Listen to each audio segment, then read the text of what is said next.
There is a war on laughter. Special interest groups are slowly picking off entertainers one by one.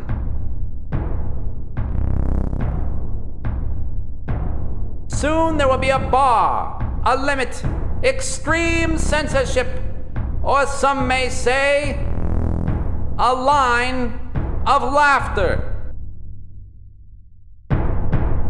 There are those who would protect the art of comedy, and those who would see it destroyed.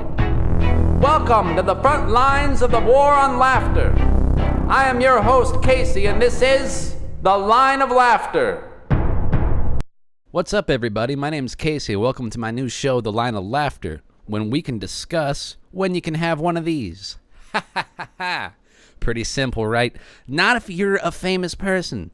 Having one of those could result in having one of those career crashes. So let's talk more about that. Let's jump right into it. I just hit my fucking nose on the guy. Because I'm confused. Comedy, can it go too far? Last night at the Ryman Theater.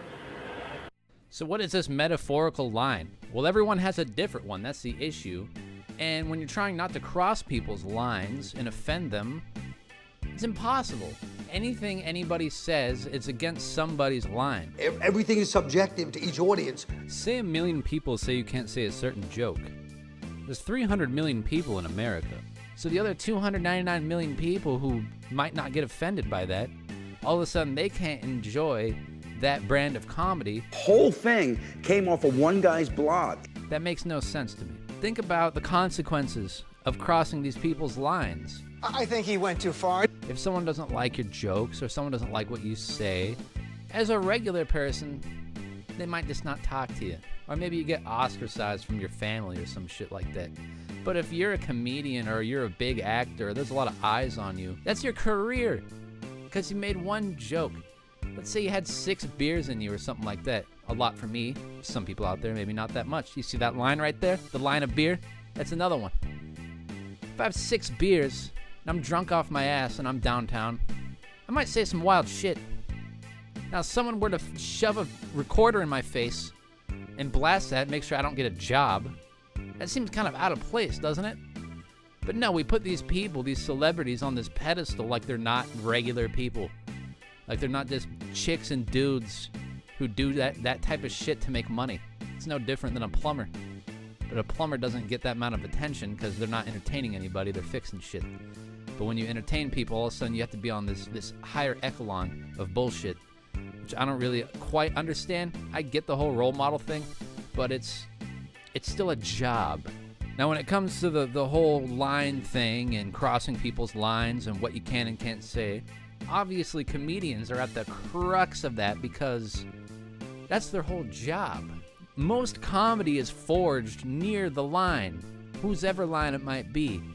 Most comedy is in that little dead man zone between acceptable and just anger. Now, that's what makes the profession so interesting, because the way they dance that line is entertaining to watch. It's that whole, oh, is he gonna go? Oh, he went there, but it made sense. It made sense. But if your intention is to explore a thought, then there is no line. Now, when a comedian goes there and it makes sense, it works. But sometimes it doesn't quite hit the right notes. Or maybe it's just the perfect blend of people in the audience that night who all their lines kind of match up, and it's just a bad mix. It's a bad mix, and then, you know, the night, that could be the end of the career. Just that night having an unlucky mix of people watching you.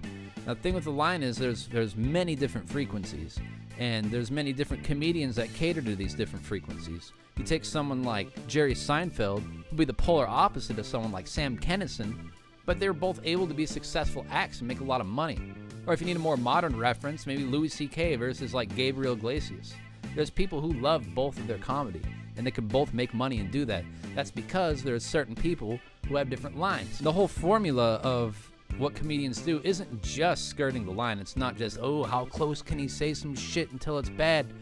It's mixed with a lot of other things. It's mixed with delivery and poise, and it's mixed with just a stage presence and making things entertaining. There's a lot that goes into it. So given all that, why is comedy so scrutinized? No one is more judged in civilized society than the stand-up comedian? It's a good question. It's interesting because other forms of art depict a lot of graphic stuff, a lot of horrific, offensive graphic things. You can find that in films, music, paintings even. But they're all regarded as it's that hoity-toity, like, oh, but it's art. But it's art. And you protect the artist's dreams. Comedy is art. A lot of people don't understand that. Comedy it's the art of spoken language. It's in the veins of poetry and that type of stuff. When you think art, you think of something like beautiful or thought really just resounding that you see. Comedy can be that. But since it's masked in laughter, it's not respected as a serious art form like the other ones. And I think that people have that in their heads, and that's why they don't allow freedom within the art of comedy. So let's talk about comedy and context. There can't be a more important word with comedy than context. They go hand in hand. And the context goes away, and the irony goes away. Because comedy, the whole context of comedy, if you really boil it down, every time someone sits down to write a joke to perform to a group of people, it's coming from a place of good. It's coming from a place of, I want to make people laugh. I want to create happiness. Regardless of what the source material might be, that's the end goal of all comedy. No one writes an act to piss people off. No one writes it to make people feel uncomfortable. You wouldn't have a career if your audiences never felt anything but discomfort. That's just capitalism. It would weed you out of the market. No one would watch your stuff. You wouldn't make any money. That's why when you hear a line of comedy plucked out of the act and put into a news headline, all of a sudden it's not jokes anymore because they remove it from the element that it was supposed to be made for. That statement was supposed to be made at a place where laughter is encouraged and expected. A comedy club, a theater, wherever that comedian might be performing. It's so easy to take all the air out of a joke and compare it as a statement. If you need an example, next time your friend tries to use sarcasm on you, just take what they say serious. Just take it at face value. Whatever they say sarcastically, just agree with it. All the air will leave the room. Sarcasm clearly has an end point. It's supposed to mock the reality. If you just take it as reality, all of a sudden it's ridiculous.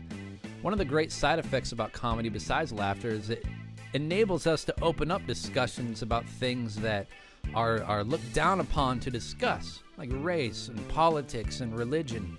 You know, back in the 60s and 70s, it was considered really poor form or it was considered rude to bring these types of things up at a gathering. But if there was a way to open discussions about these things that isn't in a impassioned or violent manner, why wouldn't you want to applaud that? How good is an idea if it's never discussed or if it's never tested? You can't just take everyone's thoughts at face value with no contention from any other human and just expect that to be a good idea. That's not how things work. Humans are very much a group. That pack mentality. And that's another thing I love about comedy is it's really revealing life. When you listen to a joke and they discuss the daily uncomfortableness that you have to go through that no one really talks about, it's in your head. There's a voice complaining, but you never voice it because it's considered rude. When you listen to comedy, they take that voice and they put it on the stage and you recognize it, and that's why you can laugh. You can relate to it. That voice that starts in your head but never makes it to your vocal cords. Well, comedians, they don't have that barrier. It just booms straight down. And you can enjoy it then. Oh my God, I can't believe he's saying that. I think that every fucking day at the subway. So who are these people that can't take comedy within the context or feed off lines of comedy that are made in non-context? I think there's a sect of the population that their brains just don't process humor the same way that most people do. Whether they can't detect irony or sarcasm. And I think if the country had more self-awareness and these types of people would understand that the comedy is part of their limitations, I think everyone would be a lot more happy.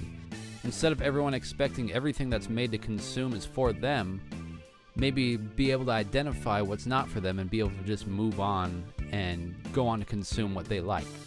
Thank you for joining me for my first video. In the future, I plan to do little exposés on comedians and certain situations where they might have gotten close to the line or just observing how they dance it.